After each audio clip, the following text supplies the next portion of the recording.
The Generation 1 gym leaders and their teams are considered iconic amongst the community. For example, everyone knows Brock is the first gym leader with his notable Geodude and Onix. But what happened if those Pokemon suddenly vanished and the gym leaders had to make a new team never seen before? Spoilers! It turns into a complete disaster. In this video, I'll make 8 new teams for the 8 gym leaders, containing none of the Pokemon in their initial gym battle within the Red and Blue, Yellow, Fire Red and Leaf Green and Let's Go games. The Pokemon can only be from Generation 1, and I have to use the team slots plus levels of the original Red and Blue games. Firstly, let's start with Brock. Despite having to face him as a gym leader in the past 4 games, he's always had only the 2 same Pokemon, the aforementioned Geodude and Onix. And well, if we take them away, we can see why Game Freak stuck to those 2. Geodude doesn't evolve until level 25, and I'm not too keen on giving gym leaders under-level Pokemon, such as Graveler, if I can help it. Aerodactyl is too strong for the first gym, and with only the first generation Pokemon available, we have very limited options. I firstly replaced his Geodude with Rhyhorn, because although it is slightly stronger, Giovanni's not using it, and it has the exact same type as it. The only 2 rock type Pokemon left are the fossils, Omanyte and Kabuto.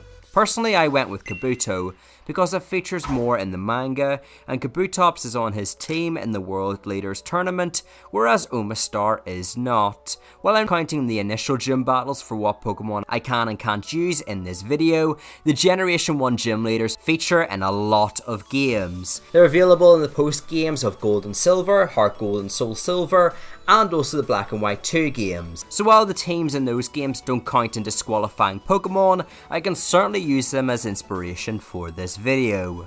Now onto Misty, who again is a very well known water type gym leader. In almost all of her appearances she uses the same Pokemon, Staryu and Starmie. But Let's Go changed some things. By the time of Let's Go we had 5 Generation 1 games, and 7 games where the Kanto gym leaders featured post-game. As a result, Game Freak decided to switch up a lot of gym leaders' teams, so we weren't playing the same game for the 15th time. In all fairness, I am happy about the changes because it makes the games feel a little bit more fresh, just not in this very specific video. As a result, Let's Go made Psyduck Misty's lead over Staryu, and so I can't use that Pokemon either. I would have used Psyduck if it wasn't disqualified. Fortunately, the Kanto games have a lot of water types, so I wasn't too phased. For her new lead, I added Goldeen. Goldeen is used by a lot of water-based female classes in the Generation 1 games. It matches her style being a tomboyish mermaid, and the Goldeen line features alongside Misty a lot. She uses Seeking in the Kanto Leaders Tournament, and the manga also depicted the Goldeen line in Misty's gym, as well as her using a Goldeen to protect against Agatha's ghost types. For her ace, you've seen it in the thumbnail, it's Gyarados. I've always loved sweet gym leaders having unexpectedly powerful Pokemon, like the Cerebral Jasmine having a Steelix, or Whitney having it. Not to mention Misty's Starmie was level 21 in the base games, and if I wanted a fully evolved water type Pokemon, that meant I could only either have Vaporeon or Gyarados, where I felt like Gyarados was the better pick. I picked Gyarados because it's a very worthy ace of any gym leader, naturally evolves at level 20, which fits nicely, and in the Let's Go rematch, Gyarados actually overtakes Starmie level-wise on Misty's team, therefore becoming her new ace. Lieutenant Surge is the first gym leader where I realised this challenge was an awful idea. He initially uses a team of Voltorb, Pikachu and Raichu, although he uses Magnemite on his Let's Go team. That change stings a lot. However, I can at least fill out a good portion of Surge's team. His ace will firstly be Electabuzz, a Pokemon he uses in some form on every rematch. In the manga, it's even described as his most powerful Pokemon, so it's an easy fit. The only other viable Pokemon he can use is Jolteon in the level 18 slot.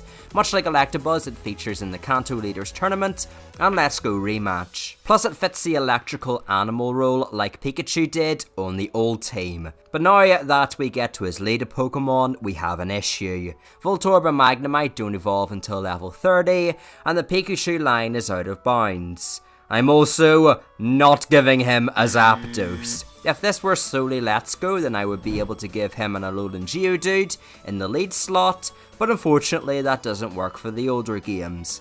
I'm reluctant to do this, but I'm going to have to give him an under-leveled Electrode. Magneton works too, but Voltorb is his sync pair in Masters, and so fits slightly more. Finally, Electrode is synonymous with explosions, which synergizes with Surge's military theme. It's not the best team, but my hand was forced. Now on to Erica. Oh boy. Erica initially uses a Victory Bell, Tangela, and Vileplume, but the options decrease as Yellow added a Gloom to her team, and Let's Go gave her a Weeping Bell. So that's Tangela out of the frame alongside Victory Bell and Vileplume, and all their lines. I may be desperate, but I'm not giving the best grass specialist in the Kanto games a Sprout or a Weed. I don't love giving gym leader starters, but Ivysaur is sadly one of the better picks as her lead Pokemon. It has the floral aesthetic, has the grass poison type to match Victory Bell or Vileplume, and she uses Venusaur in black and white tournaments.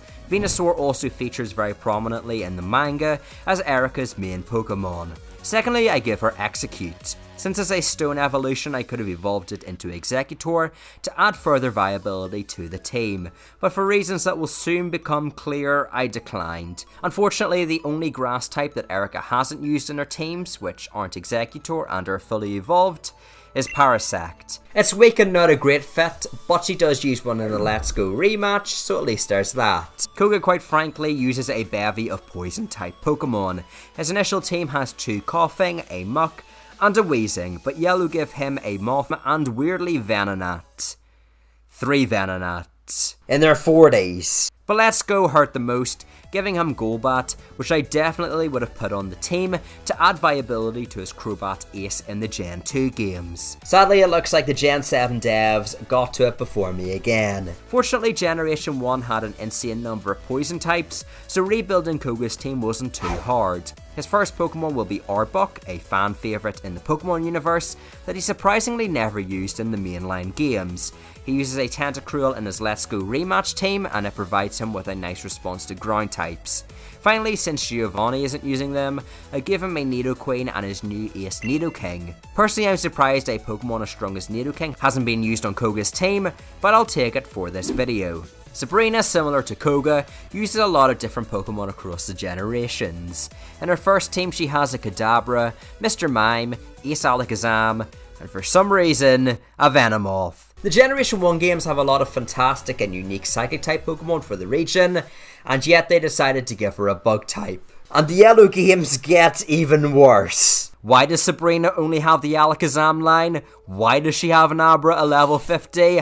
And why does it only know Flash? With that said, the Let's Go games once again get the franchise back on track by giving her a Slowbro and Jinx. Unlike Koga, however, there are far less Psychic types than Poison types in the first generation, so this was a lot tougher. Nonetheless, I settled on her new lead being Hypno, a Pokemon that fits her unsettling demeanour, and is featured on her Let's Go rematch team, as well as her Kanto Leaders tournament. For the next 2 slots, I added Execute and Executor. Hopefully now you're starting to see why I didn't give this Executor to Erica on her team, because if we did, we would be in deep trouble. Similar to Hypno, it's made appearances outside of her gym battles, such as in the World's Leader tournament. I then decided her new ace would be Starmie, since Misty isn't using it. It's the only available Psychic type Pokemon on her team that doesn't look goofy. Also, fun fact, the other eligible Pokemon for Sabrina's team were Drowsy, Slowpoke, and Alolan Raichu in Let's Go. Blaine, just for any poets that may know, rhymes with pain, and I'm certainly feeling the pain when I get to his team. Blaine's initial team featured the entirety of 2 Pokemon lines. He had a Growlithe, Ponyta, Rapidash, and Ace Arcanine. Okay. Then the Yellow games gave him a Ninetales. Not okay. And then Let's Go gave him a Magmar. I want to cry. The Fire type is one of the more rare types in the Pokemon universe, and so I apologise in advance because this team is going to look abysmal. As his lead, I give him Vulpix. He does have several Vulpix cards in the TGC, so that's at least something. I then give him a Charmeleon, which is unfortunately a starter. That being said, if this were in Let's Go, I would have replaced the Charmeleon with Alola Marowak. His third team member is Charizard, and although it's another Pokemon in the starter line, at least he uses this Pokemon in Black and White in Pokemon Stadium, and he uses one in the manga to capture Articuno. The only Fire-type Pokemon left that isn't in the starter line or Vulpix is Blaine's new ace, Flareon. This is the only pick that I feel actually works on Blaine's team because he's used it in the Kanto's Leader Tournament, World's Leader Tournament, and also on his Let's Go rematch team. And now for Giovanni. With 5 Pokemon slots. In his gym match, he uses Rhyhorn, Dugtrio, Nidoqueen, Nidoking, and Rhydon as his notable ace Pokemon. The only other Pokemon he used is Persian and Yellow, which isn't too bothersome because it's not even a ground type. Since Brock took Giovanni's Rhyhorn, it's only fair Giovanni can take his Onix as a lead. He even uses it in Team Rocket battles before the gym, so it only makes sense. I then added 2 more pure ground type Pokemon in Sandslash and Marowak. I can understand why the games didn't give him Marowak because, to put it simply, I don't think the two parties get along very well. But Sandslash surprisingly has never been on his gym team. Both Marowak and Sandslash also appear on his Kanto Leaders Tournament team, so I felt that justified their slots. The final 2 Pokemon are from the same line because there are no other ground types. Firstly, I added a Graveler and made his new Ace Golem, which I feel is an intimidating enough Pokemon worthy for a hardened Mafia boss. It matches his Rhydon's type being rock ground and even is used by him in the Kanto Leaders Tournament. Creating entirely new teams for these gym leaders was tough and almost impossible, but I hope you all enjoyed nonetheless. If you want to check out more content where I change Pokemon regions, check out this Diamond and Pearl video where I completely fixed its regional decks. Nonetheless, have a great day, and peace!